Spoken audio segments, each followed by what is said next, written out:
지난 주일 우리는 믿는 사람들의 구별된 삶을 이야기했습니다. 형제와 나그네를 사랑하고 탄압받는 자들의 일을 내 일처럼 여기며 성적인 타락과 방종을 멀리하고 돈을 사랑하지 말며 우리를 인도했던 믿음의 선진들의 삶을 따라고 권면했습니다.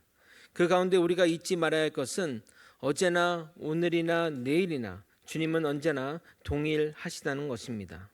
나라가 바뀌고 시대가 변하고 사람들이 죽고 태어나도 주님은 언제나 동일하신 분이십니다. 그러므로 우리가 한결같은 말씀에 근거하여 기도할 수 있는 것입니다. 믿음의 선지들도 그렇게 기도했습니다. 그들이 기도 가운데 하나님을 아브라함과 이삭과 야곱의 하나님이라고 부르는 것은 과거나 현재나 미래도 동일한 하나님이심을 전제한 표현이라 하겠습니다. 8개월에 걸친 히브리서 강해를 마치도록 하겠습니다. 그동안 여러분에게 성경 말씀이 너무나 어렵게 여겨졌을 것으로 짐작되지만 정말 히브리서 본문은 사골 같은 본문입니다. 계속 묵상할수록 깊은 내용이 우러나올 것입니다. 여러분의 믿음 생활 여정 가운데 이 본문을 다시 들으면 당신은 듣지 못했지만 다시 들으면 깨달아지는 것이 반드시 있을 것입니다.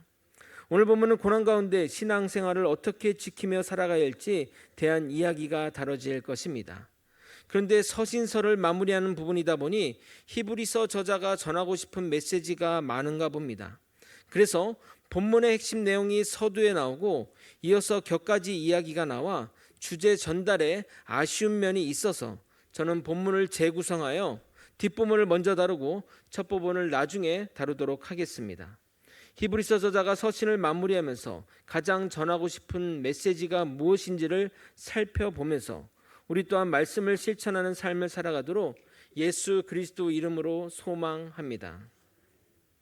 10절부터 16절을 건너뛰고 17절로 넘어가도록 하겠습니다. 17절 상반절입니다. 너희를 인도하는 자들에게 순종하고 복종하라. 그들은 너희 영혼을 위하여 경성하기를 자신들이 청산할 자인 것 같이 하느니라. 너희를 인도하는 자들은 교회의 영적 지도자라 할 수 있습니다. 성도가 교회 지도자들을 향해 취해야 할 행동은 순종입니다. 여기서 순종은 상하 관계에 있는 사람에 대한 순종의 개념이 아니라 그가 전하는 메시지에 관한 순종을 말합니다. 교회 지도자들은 주님의 양떼를 돌보도록 임명받은 사람들이기에 성도가 그들을 거역하고 불순종하는 것은 그들을 임명하신 주님께 불순종하는 것과 같습니다. 너희 영혼을 위하여 경성하기를 애서 경성하다라는 단어는 지금 잘 쓰지 않는 어려운 표현인데 그 의미가 깨어 지킨다, 잠을 자지 않고 불철주야로 돌본다라는 의미입니다. 그러므로 영적 지도자는 자신의 성도들의 영혼을 불철주야로 돌본다는 의미인데 역으로 생각하면 영적 지도자는 이런 목양의 자세로 자신들에게 맡겨진 양떼를 돌봐야 하는 것입니다. 만약 그 임무에서 실패할 경우 그 책임을 하나님 앞에서 져야 합니다. 그래서 자신들이 청산할 자인 것 같이라는 표현은 주님이 재림하실 때 양떼들이 이탈하거나 사고가 나면 그 책임을 자신의 책임으로 돌릴 마음으로 힘써야 함을 강조하는 것입니다. 히브리서 저자는 성도들에게 그의 목자에게 순종하라고만 말하지 않고 목자들도 이런 마음으로 사역하라고 이중으로 권면하고 있습니다. 사람의 영혼을 책임지는 영적 지도자는 내게 맡긴 영혼을 끝까지 책임지고 그 영혼의 잘못을 자신의 잘못으로 생각하며 살아야 합니다. 하나님을 두려워해서 양을 돌보는 목자가 되어야지 자신의 만족을 위해 양떼를 돌보는 목자는 참된 목자라 할 수 없습니다. 만약 그런 목자라면 목자라 하지 않고 삭군이라고 하는데 결국 그런 자들은 자신의 양떼를 잡아먹습니다. 우리가 주님이 부르시는 목자가 되길 원하신다면 예수님의 목자의 표본을 따라 나아가야 할 것입니다. 목자 대신 예수님은 자신의 양떼를 지키는 수준을 넘어 양떼를 위해 목숨을 내어놓으신 분이십니다.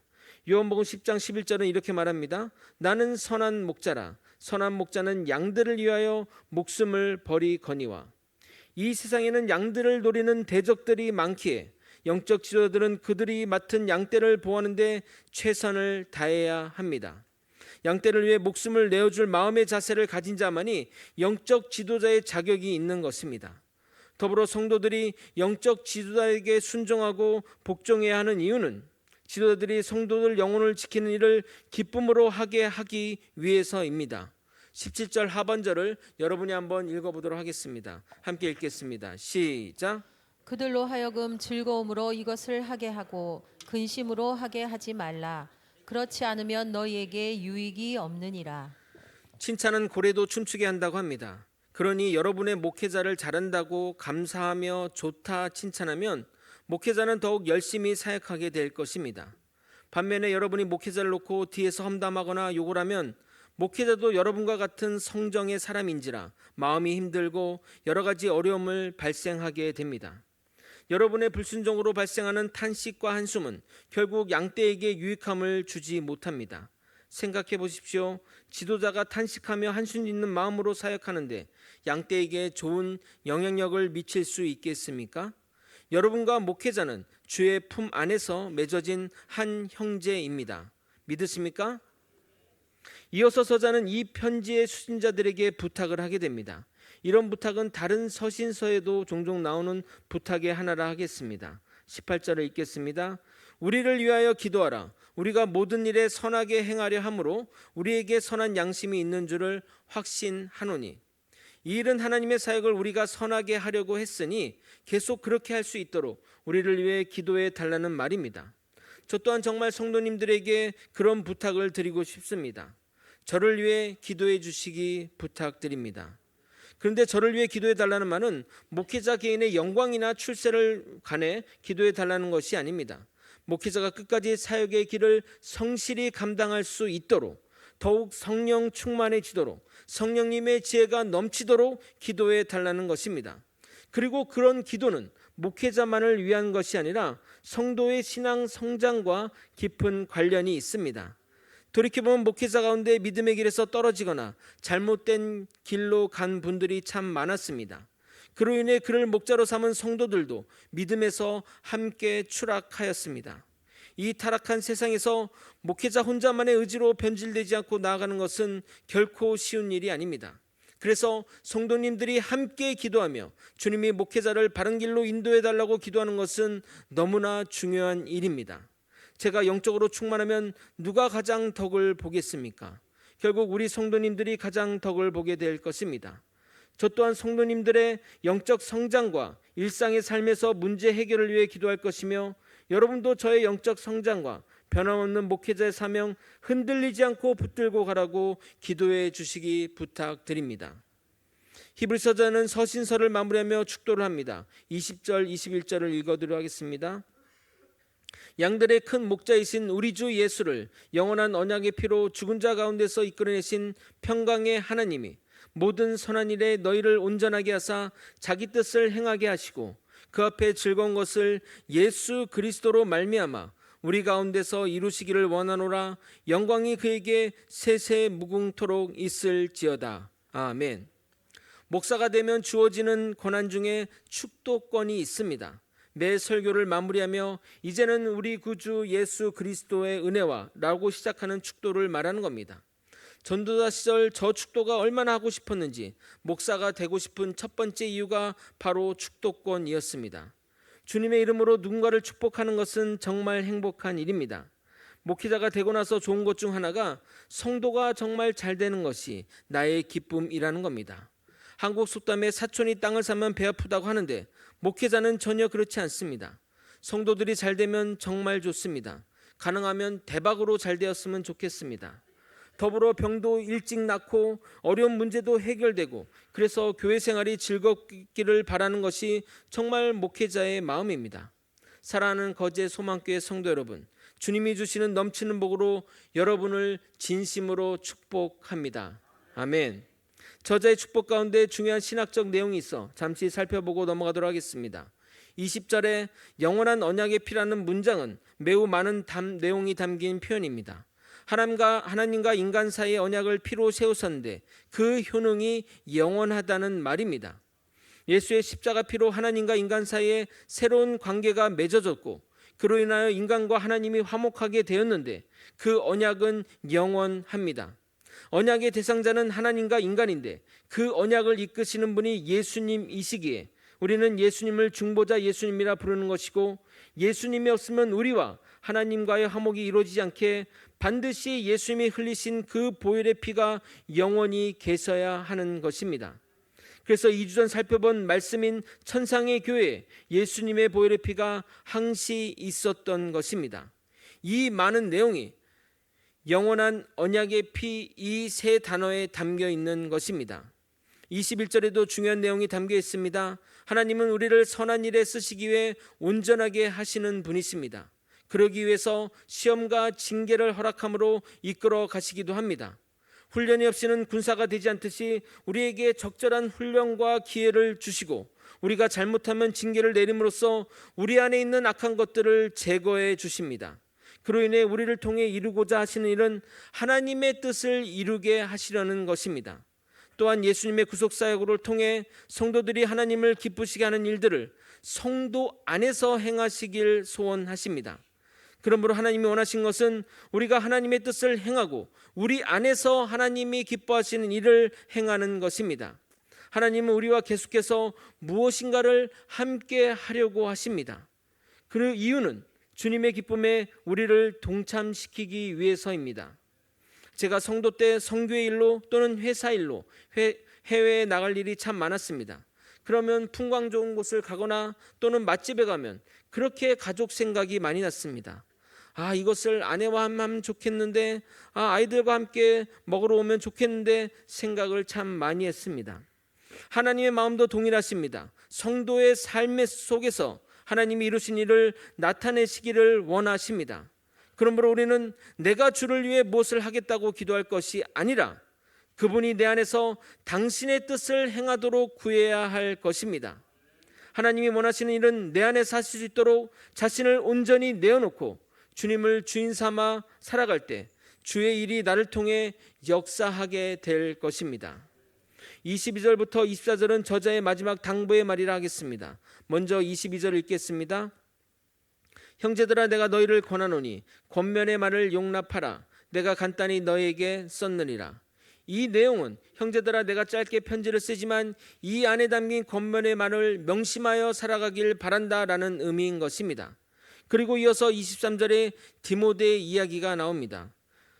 우리 형제 디모데가 놓인 것을 너희가 알라. 그가 속히 오면 내가 그와 함께 가서 너희를 보리라. 한동안 히브리서가 사도 바울의 저작이라고 알려진 이유가 바로 이 구절 때문입니다. 그러나 사도행전 및 바울 서신 어디에도 디모데가 옥에 갇혔다는 기록이 없고, 문체적 문제 등등 여러 가지 문제로 인해 이 히브리서는 바울이 쓴 서신이 아니라는 결론이 내려졌습니다.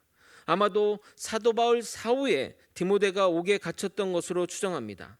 히브리서 저자가 디모데와 어떤 관계인지는 모르나 디모데를 우리 형제라 부르며 그와 함께 그곳으로 가겠다고 하는 것으로 볼 때 매우 친밀한 사이였음을 알 수 있습니다.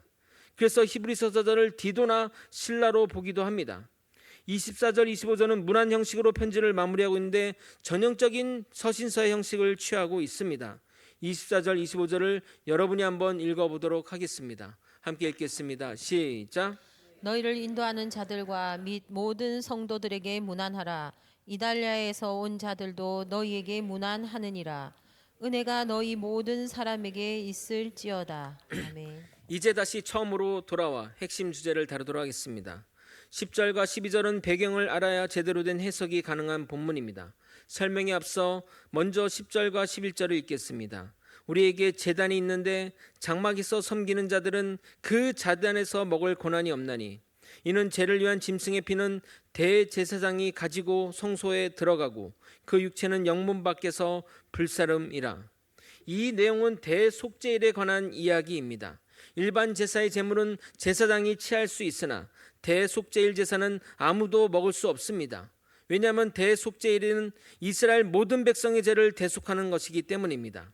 그래서 대속죄일의 제물의 피는 성소로 가지고 들어가고 나머지는 짐 밖에서 온전히 불살라 버렸습니다. 그런데 히브리서 저자는 이것을 예수님의 십자가와 기가 막히게 연결했습니다. 예수님은 당신의 피로서는 죄의 전에 나아가 백성의 죄를 사하셨고 자신의 육체는 성문 밖에서 고난 받으셨습니다. 12절을 여러분이 한번 읽어보도록 하겠습니다. 함께 읽겠습니다. 시작. 그러므로 예수도 자기 피로써 백성을 거룩하게 하려고 성문 밖에서 고난을 받으셨느니라. 구약 시대 대속죄일 제물의 피만 성소로 들어가고 속죄 제물은 진 밖에서 불살라진 것과 마찬가지로 예수 그리스도 역시 성문 밖에서 보혈을 흘리시며 죽으신 속죄의 죽음을 연결한 것은 정말 탁월한 비유라 생각합니다. 실제 영문 밖에서 제물이 처리된 것처럼 예수님도 예루살렘에서 사형 판결을 받으신 후에 성밖 골고다 언덕에서 십자가에 달려 죽으셨기 때문입니다. 여기서 성문 밖은 예루살렘 도성 밖을 지칭합니다. 히브리사에서 죄인들을 죽일 때 성 밖으로 끌고 나가 집행했는데 그 이유는 죄인의 더러운 피로 거룩한 성 안이 더럽혀지면 안 된다고 생각했기 때문입니다. 그래서 히브리서 저자는 우리도 영문 밖으로 나아가라고 말합니다. 우리 보고 주님처럼 고난받으란 말인가요? 질문이 생길 것입니다. 오늘 설교의 핵심이니 잘 들어주시기 바랍니다. 13절을 여러분이 한번 읽어보도록 하겠습니다. 함께 읽겠습니다. 시작. 그런즉 우리도 그의 치욕을 짊어지고 영문 밖으로 그에게 나아가자. 일상의 삶에서 우리는 영문 밖으로 나아갈 일도 없고 나아가서도 안 되는 곳입니다. 그곳은 더러운 곳이며 치욕의 장소이기 때문입니다. 그런데 히브리서 저자는 주님의 치욕을 짊어지고 우리에게 영문 밖에 있는 주님에게로 나아가라고 권하는 것입니다. 이것이 무엇을 의미하는 것일까요?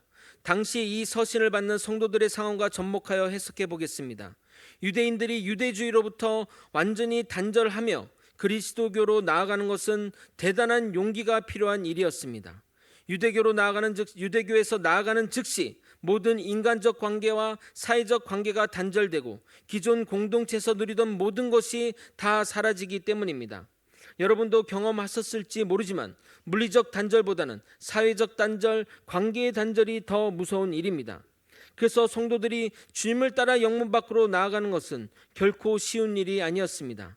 그러나 구원을 얻고자 하는 자는 그리스도의 발자취를 따르기 위해 결단이 필요하고 이 결단에는 고난과 핍박이 따르기에 용기가 필요한 것입니다. 그래서 치욕을 짊어지고 나아가라고 하는 것입니다. 사랑하는 거제 소망교회 성도 여러분, 현재 여러분에게 안전한 지는 무엇입니까? 여러분에게 안락함과 편안함을 주는 곳은 어디입니까? 오늘 우리도 그리스도를 쫓기 위해서 여러분의 안전한 처소를 과감히 벗어나 주님의 계신 곳으로 나아가야 합니다. 그리스도 도를 따른 데 있어서 가장 좋은 자리는 세상 사람들과 세속 종교들이 추구하는 가치와 세속적 복을 추구하는 자리가 아니라 오직 십자가 아래뿐입니다. 십자가 그 그늘 아래 내 소망이 있고 십자가 그 그늘 아래 내 생명이 있을 뿐입니다. 아멘.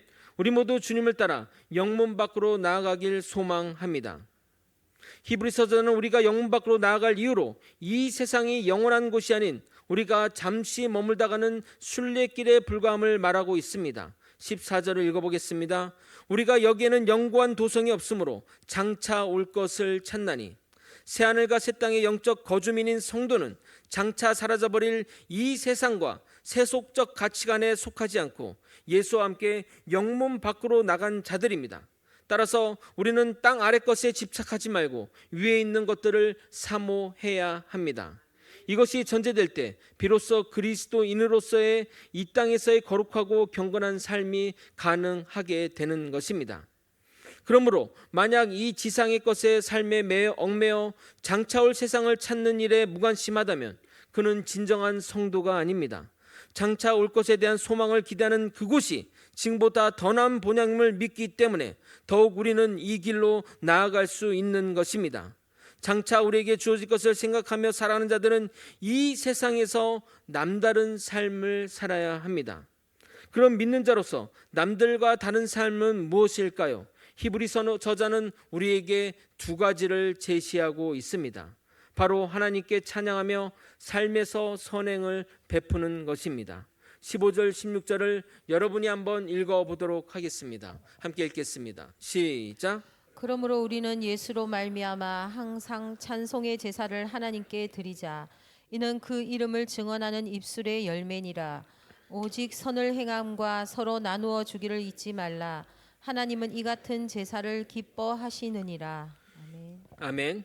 이 본문을 통해 우리에게 아주 중요한 사실을 깨닫게 합니다. 주님을 향해 찬양하고 경배하는 것도 제사이고 선을 행하고 선을 행하는 것도 제사라는 사실 말입니다.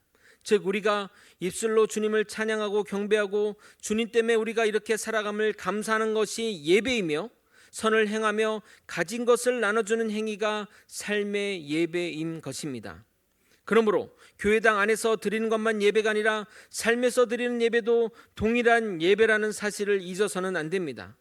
우리가 교회에서 드리는 예배는 잘 드렸는데 삶에서 예배를 드리지 못한다면 우리는 반쪽 예배를 하나님께 올려드리는 것입니다. 그러나 우리가 삶에서도 하나님께 예배 드린다면 하나님은 그 예배를 기뻐 받으실 것입니다. 로마서 12장 1절에 이렇게 말합니다. 그러므로 형제들아, 내가 하나님의 모든 자비하심으로 너희를 권하노니 너희 몸을 하나님이 기뻐하시는 거룩한 산 제물로 드리라. 이는 너희가 드릴 영적 예배니라. 우리 몸을 산 제물로 드리는 제사, 이것이 삶의 예배이며 하나님이 받으시는 영적 예배입니다. 예수 그리스도가 자신의 몸을 드린 완전한 제사 이후로 더 이상 우리는 동물 제사를 드릴 필요가 없어졌습니다. 이제 우리가 드려야 할 제사는 바로 찬양의 제사와 선행의 제사인 것입니다. 다른 모든 제사는 폐하여질지라도 이 제사는 주님 오시는 그날까지 없어지지 않을 것입니다. 만약 우리가 하나의 제사만 드린다면 우리는 절반의 제사만 드리는 것입니다. 반드시 여러분의 삶에서 삶의 제사를 꼭 드리시길 예수님의 이름으로 소망합니다. 최근에 있었던 짧은 간증을 나누고 설교를 마치도록 하겠습니다. 3년 전 거제에 부임하면서 같은 노회 시찰의 목사님 중 한 분이 저에게 거제 지역 목회자 모임이 있으니 참여하겠냐고 건면했습니다. 거제에 내려오며 아는 사람이라곤 고연의 치과하는 대학 후배 한 명뿐인지라 인맥도 쌓고 거제 지역 목사님 모임은 어떤가 궁금하여 한번 나가보게 되었습니다. 그런데 모임에 참석해보니 평균 연령이 거의 70대이셨고 은퇴 목사님이 절반인 모임이었습니다. 그 모임에서 제가 가장 어렸는데 요즘 말로 현타가 왔습니다. 그곳에 있으면 난 누군가, 또 여긴 어딘가 하는 생각이 계속 들었습니다. 그래도 들어오라고 하신 목사님의 성의를 따라 좀 다녀보기로 마음먹었습니다. 그런데 작년 연말에 서로 간에 오해가 생겨 거의 절반의 목사님이 나갔는데 나간 분들은 모두 현역에서 목회하시는 분들이고 남은 분들은 대부분 은퇴하신 분만 남은 것입니다. 저는 자연스레 모임이 해체될 것 같아 가만히 있었는데 그 모임이 계속 지속되면서 얼떨결에 총무까지 맡게 되었습니다. 나이 차이도 많이 나고 정치적으로도 너무나 다르고 당연히 세대 차이도 나는데 계속 모임에 나갈 필요가 있을까 고민되었지만 그럼에도 제가 그 모임에 나가는 이유는 그분들이 이 모임을 너무나 소중하게 여기기 때문입니다. 현역 때는 이런저런 모임도 많고 갈 곳도 많지만 은퇴하니 불러주는 곳도 없고 당연히 경제적으로도 넉넉하지 않으니 제대로 된 식사도 못하고 은퇴하면 본인이 평생 사역했던 교회를 나가지 못하니 같이 모여 예배 드릴 공간도 없는데 나까지 나가면 어떡하냐 하는 마음에 붙어있기로 마음 먹었습니다. 그리고 최근에 성탄절을 앞두고 제가 목사님과 사모님을 초대해 만난 식사를 대접해 드렸는데 그 목사님과 사모님들이 어찌나 좋아하시는지 자주 이런 자리를 마련해야겠다는 생각을 하게 되었습니다. 은퇴한다고 예배를 안 드릴 수 없는데 어디 가서 예배를 드려야 하나 참 눈치가 많이 보이는 것이 은퇴 목사님들의 마음이라 생각됩니다. 우리 교회가 이런 은퇴 목사님들을 잘 모시고 또 잘 섬겼으면 좋겠습니다. 저처럼 여러분도 여러분의 삶의 자리에서 많은 좋은 일을 할 수가 있습니다. 선행을 실천하며 서로 나누어 주기를 실천할 때 하나님은 반드시 우리의 삶의 제사를 기뻐 받으실 것입니다. 말씀을 정리하겠습니다. 예수님은 우리를 위해 피를 흘리시고 성문 밖으로 나아가 모든 순환을 당하셨습니다. 예수님을 따라 우리도 영문 밖으로 나아갈 수 있어야 합니다. 그것은 내가 가진 기득권을 내려놓고 나아가는 길입니다. 우리가 그렇게 할 수 있는 것은 영고한 도성이 우리에게 있기 때문입니다. 그래서 우리는 믿는 자들이 함께 모여 주님을 찬양하며 경배하는 예배를 드려야 할 것이며 밖으로 나가서는 선행을 베풀며 가진 것을 나누는 삶의 예배도 드려야 할 것입니다. 이 두 예배를 주님께 드릴 때 주님은 우리의 온전한 예배를 받으실 것입니다. 우리는 그동안 히브리서를 통해 깨달은 것은 주님을 기쁘시게 하는 것은 우리의 믿음이라는 것입니다. 그 믿음은 눈으로 보여지는 것이 없어도 하나님의 말씀이 반드시 이루어질 것을 믿으며 나아가는 것입니다. 믿음의 선진들이 그런 삶을 살았습니다.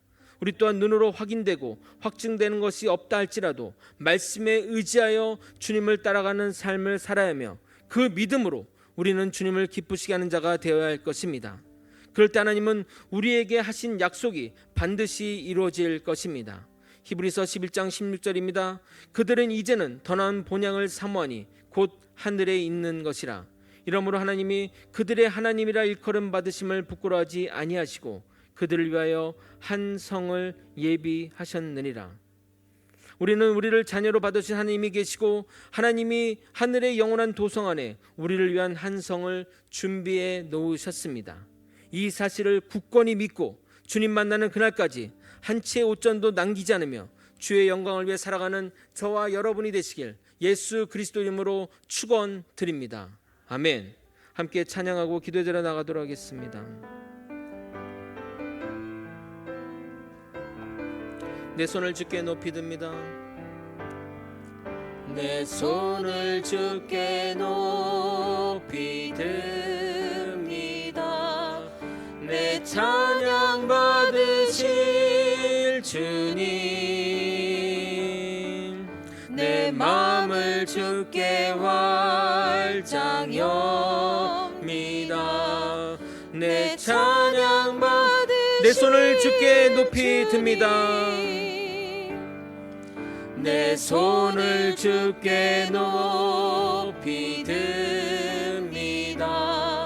내 찬양 받으실 주님, 내 마음을 주께 활짝 엽니다. 내 찬양 받으실 주님, 슬픔 대신 희락을, 죄 대신 화관을, 근심 대신 찬송의 옷을 주셨네. 내 손을 주께 손을 듭니다. 다시 한번 손 들고 기도하겠습니다. 내 손을 주께 높이 듭니다. 내 찬양 받으실 주님, 내 마음을 주께 활짝 엽니다. 내 찬양 받으실 내 손을 주께 높이 듭니다. 내 손을 주께 높이 주님, 우리의 기도를 받아 주시옵소서. 우리의 찬양을 받아 주시옵소서. 오직 우리의 찬양을 받으시는 주님뿐이십니다. 하나님 붙들어 주시고 인도하여 주옵소서. 내 마음을 주께 활짝 엽니다. 내 찬양 받으실 주님. 우리는 그동안 예배당에서 드리는 예배에 집중했습니다. 찬양도 더 잘하려고 노력했고, 더 좋은 예배당에서, 더 좋은 사운드에, 더 좋은 환경에서 진심을 다해 예배드리고 했습니다. 그러나 그것은 아무리 잘한다 할지라도 반쪽의 예배입니다. 우리가 드려야 할 다른 예배의 장소는 바로 삶의 자리입니다. 우리가 삶에서 선행을 베풀며 가진 것을 나누지 않는다면 주님은 우리의 예배를 받지 않으실 것입니다. 정말 주님을 위해 찬양하고 경배하길 원한다면 여러분의 삶의 자리에서도 주님을 찬양해야 할 것입니다. 또한 우리가 삶의 예배만 집중해서도 안 될 것입니다. 우리가 주님께 나와 예배 자리를 지키며 예배하는 것을 성실히 해야 할 것입니다. 어느 것 하나도 놓쳐서는 안 됩니다. 이 시간 이와 같은 기도 제목으로 기도하겠습니다. 첫 번째, 나는 나의 삶의 예배터에 얼마나 노력하고 애를 쓰는지 스스로 돌아보게 하여 주시옵소서. 두 번째, 나는 내 삶의 터전에서 그리스도임을 자랑스럽게 말할 수 있는지 돌아보며 소망하며 부끄러움 없는 인생 살도록 이끌어 주시옵소서. 세 번째, 대단한 것이 아니라도 내가 할 수 있는 작은 실천의 제목을 내 삶의 터전에서 이뤄내는 지혜와 실천력 허락하여 주시옵소서. 네 번째, 삶의 예배도 중요하지만 또한 예배당에서 드린 예배 또한 중요하오니 온전히 예배 시간 가운데 주님만 올려드리고 집중하게 하여 주시옵소서.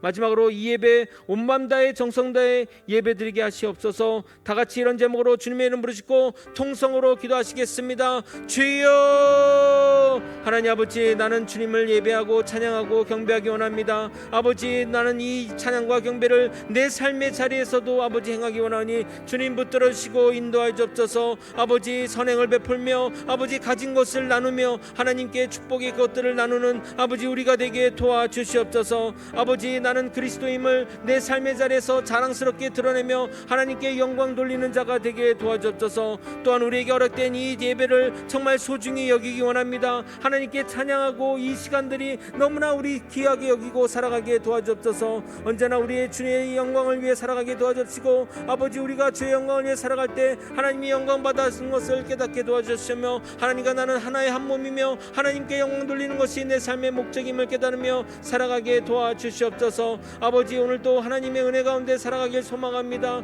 아버지, 또한 우리 사명이 다하는 그날까지 아버지 그 끝까지 아버지 나아가게 도와주시고 하나님을 기쁘시게, 삶에서도 기쁘시게 하나님의 나라와 영광을 위해 살아갈 수 있도록 붙들어 주시고 인도하여 주시옵소서. 나는 아버지 내 예배 자리에서 하나님께 예배하기 원하고 삶의 자리에서도 하나님께 예배드리기 원합니다. 주님 붙들어 주시고 인도하시고 이끌어 주시고 함께하여 주시옵소서. 언제나 주님과 동행하는 삶을 살아갈 수 있도록 인도하여 주시옵소서. 하나님 아버지, 우리는 하나님께 찬양과 경배와 또 감사를 올려드리기 원합니다. 아버지, 이 찬양과 경배와 감사가 내 삶의 자리에서도 이루어지길 원합니다. 선행을 베풀며 가진 것을 나눠주며 하나님을 널리 전파하는 우리 모두가 될 수 있게 도와주시옵소서. 우리에게 주어진 시간 동안 허락한 모든 시간 가운데 주님의 사명을 생각하며 나아가게 도와주옵시고 나를 부르신 이가 하나님이시오니 하나님만 바라보며 나아가는 우리 모두가 되게 도와주시옵소서. 우리에겐 거룩한 영원한 도성이 있습니다. 하나님 나라를 꿈꾸며 살아가는 우리 주의 백성들의 삶을 이끌어 주시고 언제나 동일하게 하나님, 영원하신 하나님을 붙들고 살아가게 이끌어 주시옵소서. 내겐 주님이 너무나 소중합니다. 주님밖에 없습니다. 이 고백을 평생 올려드리는 우리 모두가 될 수 있도록 역사하여 주시옵소서. 이 모든 것 우리 주 되신 예수 그리스도 이름 받들어 기도드리옵나이다. 아멘. 지금은 우리 구주 예수 그리스도의 은혜와 우리 하나님 아버지의 크신 사랑과 성령 하나님의 감동감화 교통 역사하시는 귀한 은총이 주님께 예배하는 이 예배 자리와 주님이 부르신 삶의 자리에서 드리는 예배 모두 성실히 행하는 믿음의 성도님 머리 위에, 그 가정 위에, 그리고 거제 소망교회 위에 이제로부터 영원히 함께 있을지어다. 아멘.